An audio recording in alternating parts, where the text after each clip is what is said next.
Hello, and welcome to Comic Community News.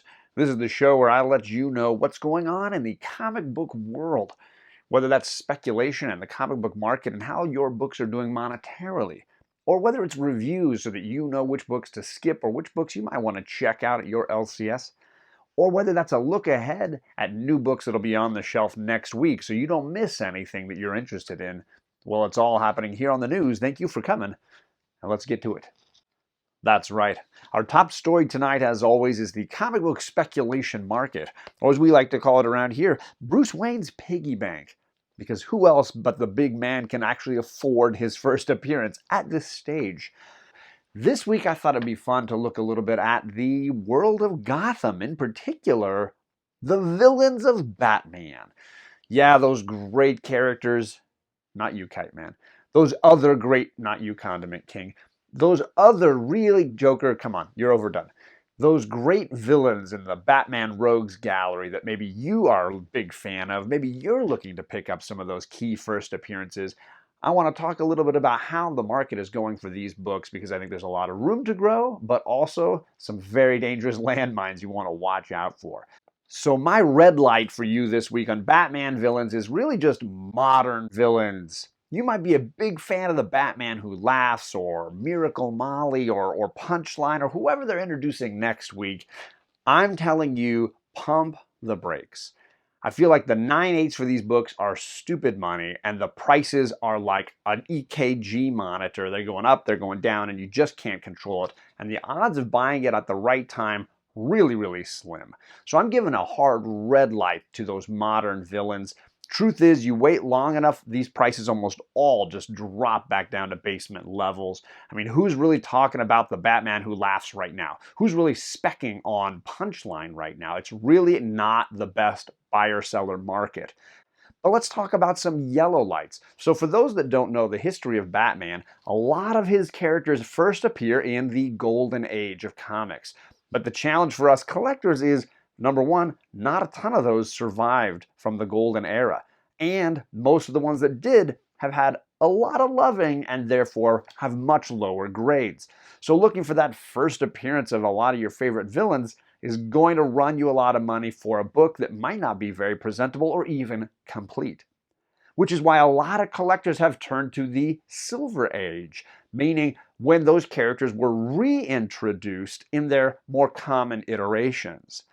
A lot of times there was a big gap because the Golden Age would often introduce villains and then move on to a new villain, maybe giving a character 2 or 3 appearances in the comics before moving on. And a lot of times there could have been decades between their Golden Age appearance and their reappearance in the Silver or even Bronze Age. My yellow light is going to be the character Two-Face, Harvey Dent, who had a pretty big heyday in the Golden Age but then got left behind for a while, was reintroduced in the Silver Age, but became a hit in the Bronze Age. What a lot of people consider to be his Silver Age first appearance is Batman issue 234. Great cover, great book, all-time iconic, amazing book. One problem, this is not a Silver Age comic book. Fans will know this is a Bronze Age comic book. Great Neil Adams cover, amazing book. It does not devalue it, but of course calling it a Silver Age first appearance doesn't really do it justice. It's a great book and a book I own and a book I absolutely love. So definitely something to look out for. In a 9/8, this book runs for $6,000, so I'm not suggesting that. However, for $200, you can get a more reasonably priced issue. That is where I would say to spend the money on a book like this. But let's talk about his actual Silver Age first appearance in World's Finest issue 173. Not on the cover, sorry to say, but this is his Silver Age first appearance, and this book in a 9/8 runs for $1,100. I think partly because he's not on the cover, and it's not a great Neil Adams piece of artwork. This book gets overlooked a lot of times, but for $200, you could get like a 9.0 for this same book. So that's my Two-Face yellow light, but let's talk about some green light characters. One of these might shock you because of how much money it's worth. I want to talk about my girl, Poison Ivy. She's an all-time great character, first appearing in Batman issue 181. This is a great Silver Age key book. It runs some risks, of course, because of the era. You get a lot of low grades, but also because this book came with a centerfold pinup. A picture of Batman and Robin that a lot of kids popped out of the comic and hung on their walls, which means a lot of the issues for this get a green label and are considered incomplete because they're missing the pinup. Now, it doesn't affect the story. All the pages are still there to read the story. They had ads on the back, so it didn't really affect anything like that. But a completist fan might not appreciate the centerfold missing.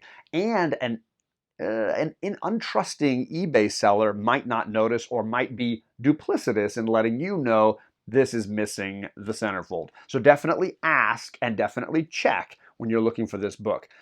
Now, if you're ready to take your blood pressure medicine real quickly, the 9.8 for this book goes for $120,000. And right now you're like, yeah, I know why it's a green light, John. The green stands for holy cow, it's a lot of money. It's an amazing book. A $200 investment, however, could get you a nice 1 to 2.0 copy, depending on the seller and depending on if it has that centerfold and how presentable the issue is. I got two other green lights I want to mention. First being the Silver Age appearance of Catwoman. Yeah, that's right, Catwoman, the on-again, off-again romantic interest for Batman. Great character who had about a 12-year absence in comics. Because of the Comic Code Authority and the views of women with whips, hey, you do you, no kink shaming here. This is a character that often gets overlooked. And her first Silver Age appearance is in Superman's girlfriend Lois Lane issue 70. You get Lois fighting Catwoman right there. It's amazing. And it's the first time we bring Selina Kyle back into the DC universe. It's an underrated key that in a 9.8 still runs $13,000, but for $200, you can find a copy of this book in a 3.0 range. So again, that same $200 investment gets you in the door on a great character and a great key book. But I got one other Silver Age book I want to mention, and that's this one right here. That's Scarecrow in Batman issue 189.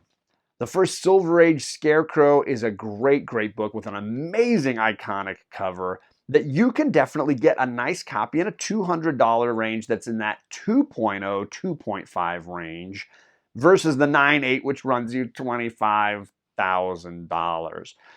Yes, like I mentioned, the 9.8s for these books are crazy. And as I've mentioned in previous videos, 9.8s in general, absolutely bonkers. But for the collector that wants that first appearance, who's a fan of the character, really just wants to be in the market for those books, I feel like $200 goes a long way. You just need to find the right presentable copy for you. As always, this is you collecting your way. I am not a modern collector when it comes to Batman villains, but if that's you, then spend the $100 on a 9.8 for Punchline or a 9.8 for Miracle Molly.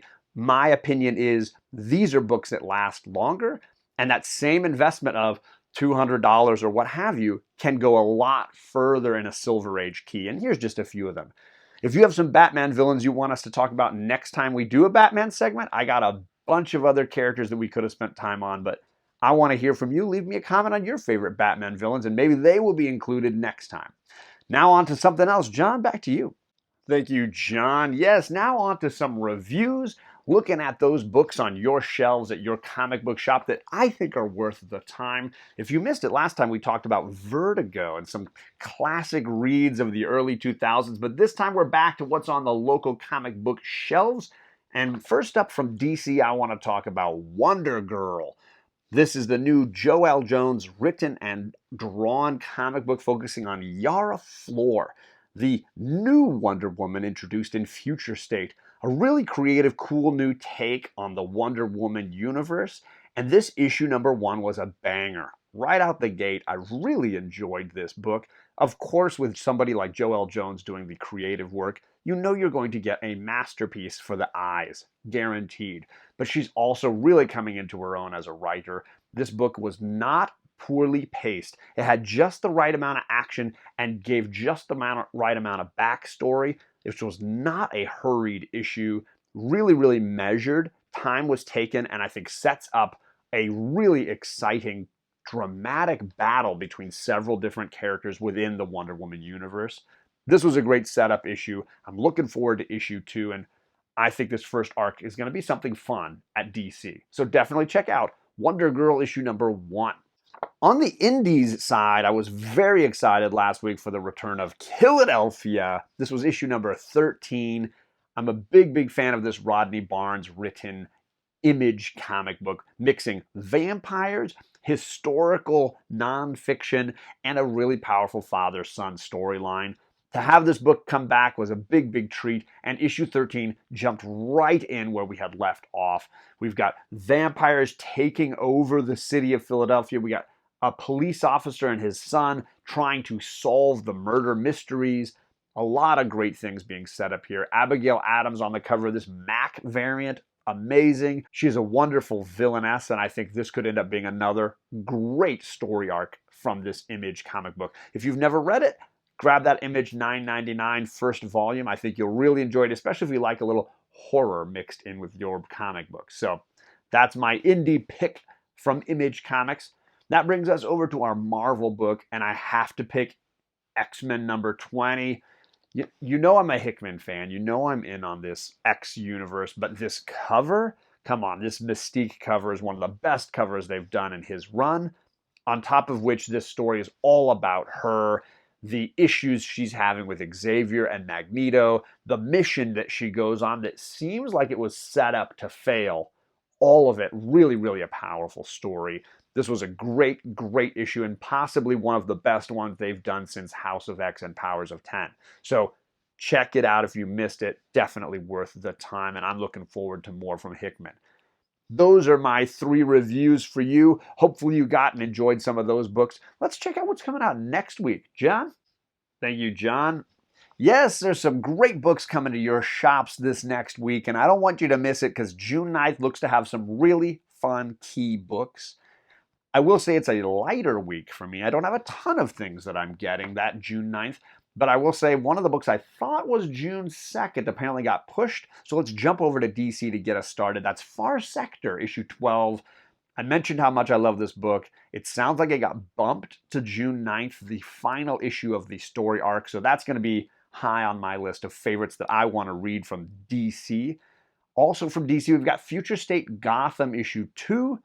There's like 5 books with Batman in the title this week. This is one of the few Bat Universe books that doesn't have his name in the title, but I enjoyed issue number 1. For a Future State comic, it's actually one of the better ones out there, and it's got a lot of the Bat family characters, even hinting at maybe Dick Grayson being part of what's going to happen next. So I'm going to be checking this one out. From Joshua Williamson, this is Gotham from Future State, issue number 1. All right, let's jump over to some indies and see what indies have for us. First up is, of course, my cover of the week, Die, issue number 17. They're just killing it. It's a great comic. The last issue, 16, I really enjoyed, setting up some fun, dark twists to this Die universe. This is supposed to be the final arc. They're going to complete it by issue 20. That's what I'm hearing. So definitely looking forward to that. Not a big fan of the variant. Thumbs down on the variant, but the cover A was so great that that's what I'm going to be getting. So there's Die, issue 17. I'm also mentioning Carmen, issue 4. My boy Gore Vidal, who's usually in the chat watching this with all of us, did a great video on Carmen issue number 1 and why he's a big fan, what he thinks of it. It's a really entertaining read, something different than anything else you're seeing, and issue 4 comes out from Image Comics, so definitely worth checking out. But let's get over to Marvel because my pick of the week is X-Men issue 21, the final Hickman issue of X-Men. He's moving on to a book titled Inferno. Very interested to hear about that. But this is his final issue. The Hellfire Gala kicks off. He says goodbye to this title. A new X-Men team is officially formed here in this issue and will be taken over in a new story arc on issue number 1 next month. So look forward to a new X-Men book. I know I'm very excited about it. Still part of the Hickman universe, but now we have an official team to cheer and root for. But that's it for me. Those are my picks for next week, New Comic Book Day, June 9th. John, back to you. Thank you, John. Much appreciated. And that's it for us. This has been Comic Community News. We are part of Tag Team Thursday with our friends Just a Rican, Old Wolf, Comic Chop News, Brandon from ComixKings, and KnowGood Comics, our usual closer. If you missed last week, I got to close for the one time only doing a live version of this show. Hopefully you checked that out. Thank you all for hanging. Make sure to check in on all the little links I got down below in the description, and we'll see you back here next week for another Comic Community News. So long, stay classy, comic community.